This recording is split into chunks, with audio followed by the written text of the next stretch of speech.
Hola, bienvenidos en este video. Yo soy Estrella Nayansi Rodríguez Álvaro de la licenciatura de Cosmetología y Estética de la Universidad del Sur. El día de hoy vamos a hablar acerca de la historia de la estética en un solo video. La evolución del concepto estético ha evolucionado en el transcurso del tiempo. Para que entendamos un poquito más acerca de la estética viene del término aesthesis, que significa la sensación, y por lo tanto la estética forma parte de una rama de la filosofía del arte. Entonces esta se encarga de estudiar más que nada el ser humano y cómo interpreta esos estímulos mediante sentidos sensoriales del mundo que nos rodea. Como primera instancia vamos a hablar acerca de la Grecia clásica. En este periodo existieron varios filósofos muy importantes que participaban en la antigua Grecia. En este caso, uno de los principales que se encontraban en la literatura es Platón. Platón entendía el arte más que nada como una destreza o como una habilidad, tanto como eso se consideraba como algo estético. También uno de los principales fue Aristóteles, también Demócrito, que ambos estudiaban lo que la belleza consistía en una magnitud tanto como el arte y como de una forma más descriptiva. En el periodo clásico griego consideraban la belleza con la bondad, tanto que así catalogaban en su idioma como calogatía, y esto era muy importante para ellos para tener un lógico de manera reflexiva y sobre todo tenían un elogio a la vida para que sufran tranquilas y la invitación de gozar la vida. La estética la consideraban como un arte muy fundamental en ellos. Ahora hablemos sobre la Edad Media. En la Edad Media existía una teología donde la belleza está al servicio de las revelaciones y pues más que nada a ellos les servían para expresar verdaderas cristianas. En ellos estaba el pseudo Dionisio, que significaba más que nada la belleza, estaba en los atributos metafísicos y sobre todo en los trascendentes, es decir, que era fuera del objeto. Sobre todo ellos tenían una estética acerca de la luz. La luz para ellos era un símbolo de divinidad, por lo que era el reflejo de nuevas cosas, nuevos aprendizajes, sabidurías, y obviamente para ellos lo consideraban una parte muy fundamental en su vida. Existían muchos autores importantes dentro de esta época y entre esos destacan Robert Grossetes, que él abrió a paz a lo que es la luz de la metafísica y esto dio gran parte ante la sabiduría en aquella época, y Alberto Magno, que proporcionaba la parte aroestética y la del resplandor. O sea, también llevaban a cabo la filosofía de Aristóteles, aún así estando en esa época. Luego de transcurrir esta época nace lo que es el Renacimiento. Sucedieron muchos acontecimientos en los cuales para ellos la estética era muy importante la naturaleza.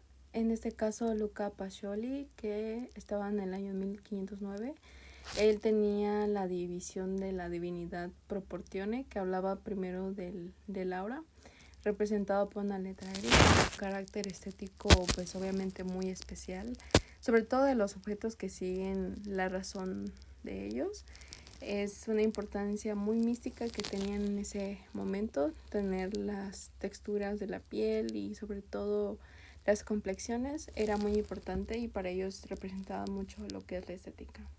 También Leonardo da Vinci participaba en estas épocas, sobre todo con sus pinturas donde interpretaban de manera adecuada la naturaleza para ellos. Un dato muy interesante es que en 1464 se fundó la Academia de Florencia, donde participaban muchos autores. En este caso era Marsilio Ficino, Giovanzio Piquino de Midola y Angelo Poliziano. Estos autores pues obviamente enmarcaron varias teorías sobre la estética del renacentista. Se basaban más que nada en buscar la belleza por muchas cosas, en este caso eran la armonía y propia misma del objeto. O sea, todo era parte de las cosas que competían a las personas para tener una armonía exacta y tener un diseño exacto. La evolución del concepto estético ha dado forma sobre todo en la era moderna. En la era moderna cambiaron muchos aspectos después de las edades ya comentadas anteriormente. En esta época del Renacimiento, pues obviamente se basó mucho la estética en la antigüedad, sobre todo como una estética medieval. Sobre todo en esta época participaban muchos autores, sobre todo Cennino Cellini, Lorenzo Ghiberti y León Hebrero. El León Hebrero fue el heredero de la estética finiciana. Este es un importante autor que podemos mencionar dentro de estos temas. También existía lo que era el manierismo, que es una belleza relativa, pues se basaba más o menos en la belleza única renacentista, basada sobre todo en la ciencia y en múltiples bellezas del manierismo. También dentro de ellos participaba Giorgio Vasari y sobre todo en esta época también existía lo que era el barroco y el racionalismo, que tenían un estilo heredero del escepticismo y obviamente tenían un dramatismo dentro de los autores en esa época, ¿sale? También participaba lo que era William Shakespeare, que presentó una de sus obras que se relacionaban con el arte y la belleza, donde afirmó que la belleza es el sentido de la vista. Entonces, esta es una de las partes más importantes dentro de estas épocas. Durante esa época también existió la ilustración. En el siglo XXIII, la estética se empezó a enfocar más que nada en la religión y la representación del poder del mismo.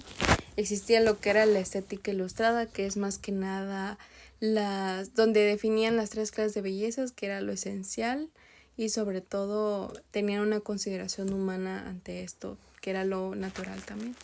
Dentro de esta época también aparecieron autores como Denis Diderot, Jean Rousseau, que el primero pues definió la belleza como la percepción de las relaciones y el otro pues obviamente relacionó la belleza y la bondad con los reflejos de la naturaleza.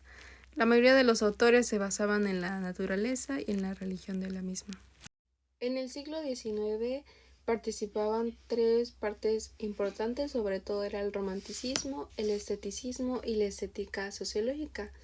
En el romanticismo, los románticos tenían la idea de un arte que surge espontáneamente de los individuos, sobre todo los autores Johann Wolfgang Goethe, que pues obviamente para ellos consideran que la belleza se manifiesta sobre las leyes. La estética sociológica se dividían en 2, sobre todo en la estética psicológica y en la estética cultural. Ambas participaban con las ciencias del espíritu, con las ciencias de la naturaleza y sobre todo utilizaban herramientas metodológicas con una interpretación crítica ante la estética. En el siglo XX aparecieron múltiples distintas ideas y conceptos filosóficos. En este caso estaba el formalismo, la iconología, también estaba lo que era el neoidealismo, también estaba el marxismo, el existencialismo y la estética postmoderna. Sobre todo el formalismo es aquel que defiende el estudio del arte a partir del estilo. La iconología se centra en sus estudios en la simbología del arte. El neoidealismo, sobre todo Walsinki Kandinsky, fue uno de los principales promotores del arte de la vanguardia. Sobre todo también el marxismo. Para los marxistas, el arte para ellos era el reflejo de la realidad social. Y el existencialismo recibió una influencia sobre todo porque la filosofía de ellos, de la vida, el principal objetivo de estudio era la existencia, y la estética postmoderna se vuelve un sustrato material tradicional en la obra del arte y el objeto, y el amor al arte por el arte, sin pretender hacer ninguna revolución y ninguna ruptura. Todos estos temas aprendimos en la historia de la estética. Claro, actualmente cada día y cada año se siguen manifestando la estética de la manera en cómo interpretamos las cosas y cómo vemos las cosas para que nosotros sea más estético. En este caso, la carrera involucra muchas cosas en cuestión de la historia y es muy importante sobrellevar a cabo y fortalecerlos para en un futuro poder ejercer de manera estética todo aquello aprendido.